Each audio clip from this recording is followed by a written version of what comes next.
Magandang araw mga estudyante. Kumusta naman ang araw nyo? Ako nga pala ang iyong guro, si Christian D. Librando, at ang tatalakayin natin ngayon ay tungkol sa pagpapaunlad ng sarili batay sa katangian ng pagpapakatao para sa bayan. Ngayon, sino ang gustong magboluntaryo upang idikit ang mga halimbawa sa pisara? Pero bago ang lahat, pwede nyo bang basahin ang mga layunin?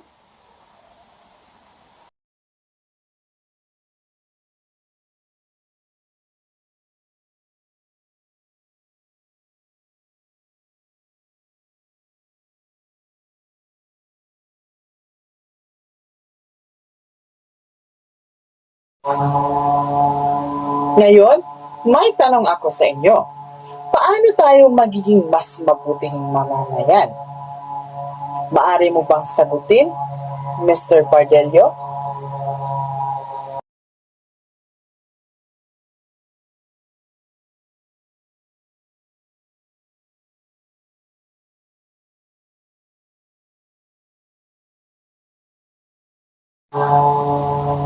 Tama ka sa sagot mo, Mr. Pardelio. Maari ba nating palakpakan? Ikalawang katanungan, ano ang mga konkretong hakbang para sa pag-unlad ng sarili at bayan? Magbigay ng opinyon, Ms. Cornelio.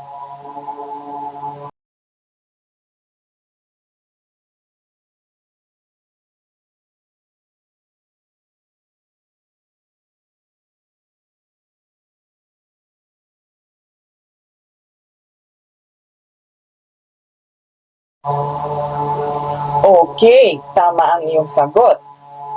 Pwede ba nating palakpakan si Ms. Cornelio? Ikatlong katanungan, ano ang mga pinakamahalagang katangian ng isang mabuting mamamayan? Pwede mo bang sagutin, Ms. Lagrama?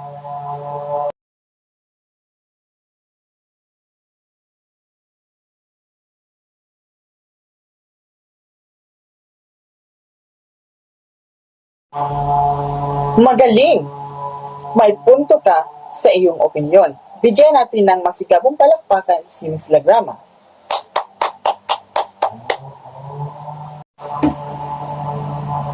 Okay, ngayon, ang ating tatalakayin ay tungkol sa pagpapaunlad ng sarili batay sa katangian ng pagpapakatao para sa bayan. Upang makamit ito, kailangan nating maging, una, responsibilidad, pagiging matapat, at may moral, disiplina, at pagkalinga. Kaya makinig kayo ng mabuti. Ngayon, upang malaman nyo kung anong halimbawa ito, ipapakita ko sa inyo sa screen ang mga sitwasyon.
Maraming salamat sa pagboluntaryo, Ms. Devero.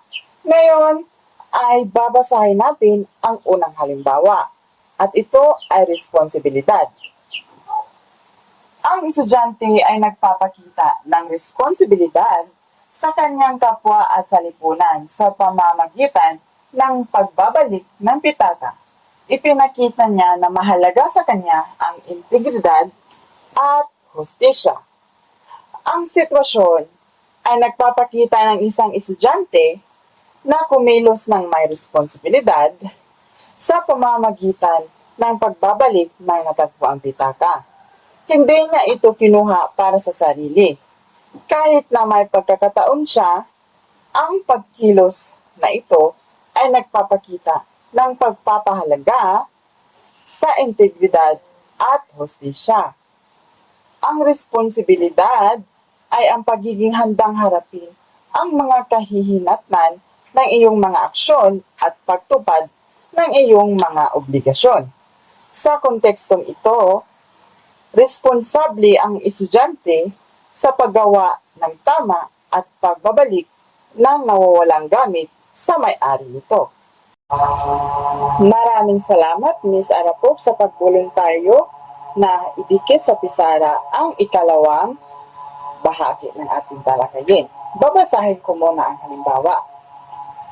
Ang empleyado ay nagpakita ng katapatan sa kanyang trabaho at sa kanyang kumpanya. Ipinakita niya na mahalaga sa kanya ang pagiging tapat at ang pagsunod sa patakaran.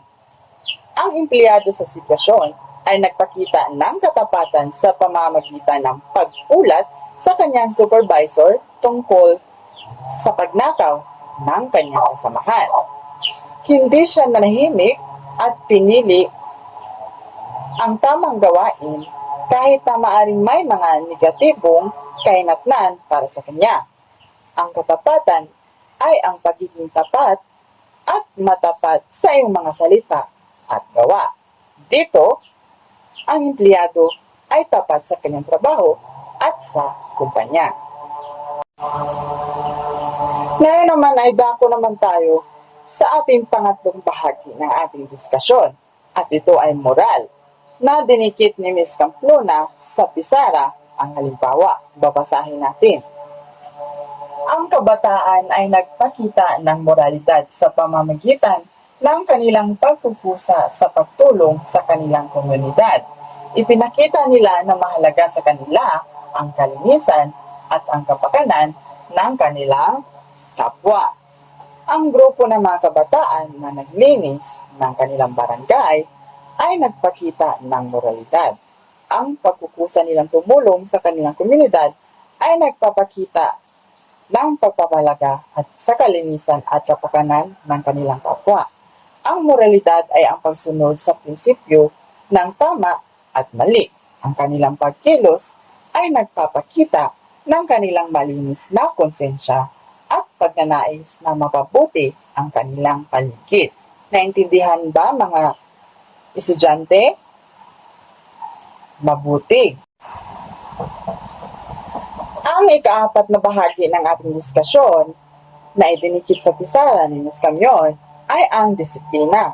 Babasahin ko muna ang halimbawa. Ang estudyante ay nagpakita ng disiplina sa kanyang pag-aaral. Ipinakita niya na mahalaga sa kanya ang edukasyon at ang kanyang kinabukasan. Mahalaga ba sa inyo ang edukasyon? Magaling. Ang estudyanteng nag-aaral ng mabuti at sumusunod sa mga patakaran ng paaralan ay nagpapakita ng disiplina. Ang disiplina ay ang kakayahang kontrolin ang sarili at sundin ang mga patakaran. Ang pag-aaral ng mabuti at pagsunod sa mga patakaran ay nagpapakita ng pagpapahalaga sa edukasyon at sa kanyang kinabukasan.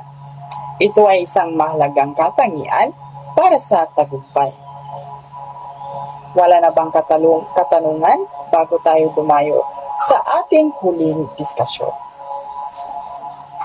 Mabuti kung ganon. Ngayon, dako naman tayo sa panghuling bahagi ng ating diskusyon. At itong halimbawa na ito ay dinikit ni Miss Abante sa pisara. At ngayon, babasahin natin. Ang mga mag-aaral ay nagpakita ng pagkalinga sa kanilang kapwa. Ipinakita nila na mahalaga sa kanila ang pakikipagkapwa at ang pagiging maawain. Ang grupo ng mga mag-aaral na nag-organisa ng charity event para sa mga biktima ng kalamidad ay nagpapakita ng pagkalinga. Ang pagkalinga ay ang pagmalasakit at pagtulong sa mga nangangailangan. Okay. Ang kanilang pagkukusa na tumulong sa mga biktima ay nagpapakita ng kanilang pakikipagkapwa at pagiging maawain. Ito ay isang mahalagang katangian ng isang mabuting mamamayan.